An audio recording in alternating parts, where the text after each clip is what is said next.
আদর্শ ছেলে কুসুম কুমারী দাস। আমাদের দেশে সেই ছেলে হবে কবে, কথাই না বড় হয়ে কাজে বড়। এই কবিতাটা আমি ছোটকালে পড়ছিলাম, ছোটকালে ক্লাস 3 বা 2 পড়ছিলাম। সেই ছেলেটারে দেখার খুব শখ ছিল, কিন্তু বাংলাদেশে দেখার সৌভাগ্য হয় নাই। ঠিক আছে, আজকে বহুত দিন পরে সেই ছেলেটার দেখা পাইছি, অনেক দিন পরে সেই ছেলেটার দেখা পাইছি। কথাই না বড় হয়ে কাজে বড় হবে, সেই ছেলেটা দেখা পাইছি। সেই ছেলেটা কে আপনারা কমেন্টসে জানাবেন। সেই ছেলেটা কে, আপনারা কি দেখছেন সেই ছেলেটা?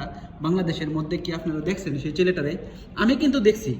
হ্যাঁ, 70-80 বছর আগে মনে হয় এই কবিতাটা লেখা হয়েছিল, আমার সঠিক জানা নেই, কিন্তু ছোটোকালের ক্লাস 2 না 3 পড়ছিলাম, সেটা জানা আছে। আদর্শ ছেলে, ঠিক আছে, এই আদর্শ ছেলেটা কে? ঠিক আছে, বাংলার মধ্যে আদর্শ ছেলেটা কে একটু কমেন্টসে একটু আপনারা জানান। আপনারা যদি দেখে থাকেন, আপনারা যদি এই লোকটারে ইয়াও করে থাকেন, কারো জানা থাকে যে আদর্শ ছেলেটা কে।